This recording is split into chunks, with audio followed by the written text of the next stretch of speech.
Ser professor para mim é algo que me realiza, e eu faço com amor, e faço com prazer, e faço tudo aquilo que está dentro do meu alcance para que eu consiga ver bons resultados dos meus alunos. O professor, ele vê o seu trabalho estampado naquelas crianças, quando você consegue alfabetizar uma sala de 22, 25 alunos. Você olha para trás, meu Deus, esse ano eu enfrentei tantos desafios e agora eu estou aqui realizada porque eu consegui. E eu tento todos os dias me reavaliar e tentar cada dia fazer melhor. Fazer com que a minha criança, meu aluno, ele se sinta cada vez mais bem acolhido comigo. Bimestralmente nós fazemos o acompanhamento da escrita das crianças. Eu fiz essa cadeira na faculdade, mas ela foi tão rápida. E nas formações, nos grupos de alfabetização, nós tínhamos dias específicos para o estudo das hipóteses de escrita. Então isso é uma coisa que eu gosto de fazer, sentar na sala, individualmente com as crianças e fazer esse acompanhamento, porque eu conhecendo a hipótese das crianças, eu tenho subsídios para intervir na aprendizagem, sugerir atividades específicas que vai permitir a criança avançar na escrita dela. Eu recebo uma formação inicial. Se eu fico ali no meu mundinho, achando que eu já sei tudo sobre a sala de aula, sobre o processo educativo, sobre como acontece o desenvolvimento educativo na sala de aula, eu me perco. Então, esse processo de aprendizagem do professor, automaticamente ele reflete lá na sala de aula com o aluno. Principalmente nessa questão do teu olhar diferente para o aluno, da tua forma de planejar. Assim, eu sempre falo para as minhas amigas que a gente não tem que excluir o que nós aprendemos. A gente vai agregando e vai enriquecendo. Às vezes eu trabalho o ano todo e eu não colho o que eu trabalhei ali, o outro colega vai colher. Mas quando ele aprende de uma forma significativa. Ele lê e ele entende. Pode parecer óbvio, mas nem sempre é assim, de que todo profissional tem direito a ter a oportunidade, a garantia de aprender sempre para ser um profissional cada vez mais qualificado, cada vez mais competente.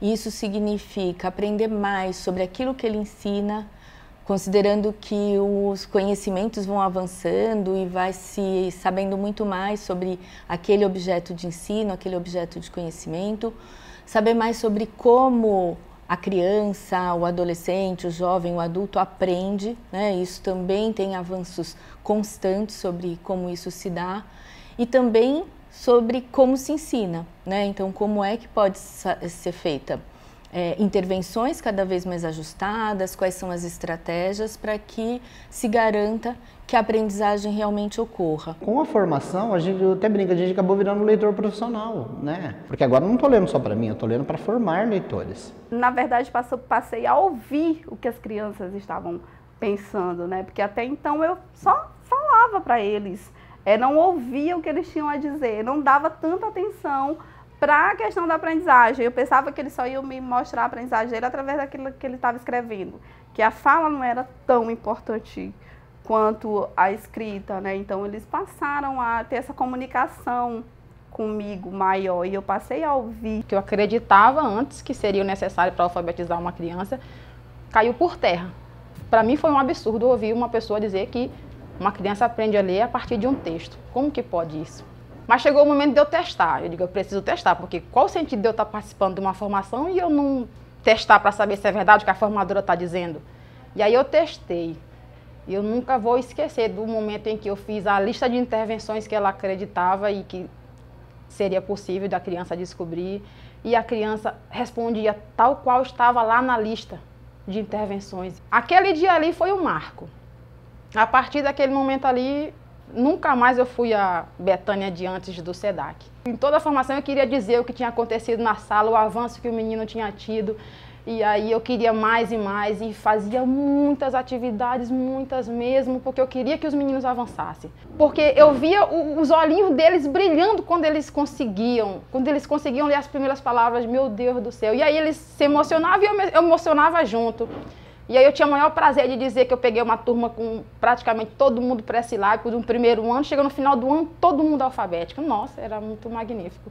É comum ouvirmos as pessoas se referirem ao processo de ensino e aprendizagem como se fosse um processo único, que se ensina e então se aprende. É importante a gente pensar que são dois processos distintos, que têm dois sujeitos diferentes. Tem o professor que ensina e que tem todos os conhecimentos que a gente já comentou, que ele pode ir aprimorando, e tem um outro sujeito no processo de aprendizagem que é o estudante, a criança, o adolescente, o jovem ou o adulto, que tem aí então uma posição ativa para construir seu próprio conhecimento, seu repertório de conhecimentos. A nossa função como docente é criar comportamentos leitores nas crianças, né? Então, a gente espera que esses comportamentos cheguem até em casa, né? Não só o hábito em si, mas saber se posicionar diante de um livro, diante de um conto, né? De uma poesia, conhecer os diversos gêneros literários que a gente apresenta para eles aqui. Antes de realizar o planejamento da leitura, a gente escuta as crianças, a gente parte muito do interesse das crianças. Então, o que as crianças estão falando, quais temas estão surgindo, o que está acontecendo no cotidiano. E a partir daí a gente faz essa seleção do livro. Então, nós nos deslocamos até a biblioteca, fazemos essa seleção, essa curadoria dos livros que a gente quer levar para a sala, referência. Muitas vezes eu sento com a Cal nos retornos que a gente tem, nas reuniões de encontro. E aí ela me ajuda a organizar essa leitura, fazer o planejamento, né? As práticas, que cada ano que se passou, elas foram mais consolidadas, Dos projetos de leituras, que eles foram mais pensados com uma literatura literária com mais qualidade, com uma concepção de leitor e de leitura mais entendida por todos da escola. Com um compromisso maior de todos os professores com relação ao planejamento. A gente tem uma biblioteca reorganizada hoje para as crianças e não só para os adultos. Quando a gente vai comprar livros hoje, quando a gente faz todo esse levantamento com os professores, funcionários, com os pais, mesmo antes da compra, a gente ainda faz uma seleção do que vale mais a pena, do que vale mais investir, o que é mais arte. Eu não vou comprar um livro hoje para ensinar a criança a ser boazinha, a fazer amiguinho, Então eu vou comprar um livro onde ele vá realmente viajar. Emília Ferreiro já nos provocava há bastante tempo com uma colocação em que ela dizia que a leitura e a escrita são importantes dentro da escola porque elas são importantes fora da escola e não o contrário. Parece óbvio, mas durante algum tempo a gente levou para a sala de aula atividades bem destituídas de sentido, que só existiam dentro da sala de aula, Por exemplo, textos de cartilha que não tinha nenhum gênero, não tinha nenhum propósito a não ser imaginar que isso ajudava as crianças a aprenderem a ler e escrever, ou um ditado que tinha somente a intenção de que os professores pudessem avaliar a ortografia das crianças.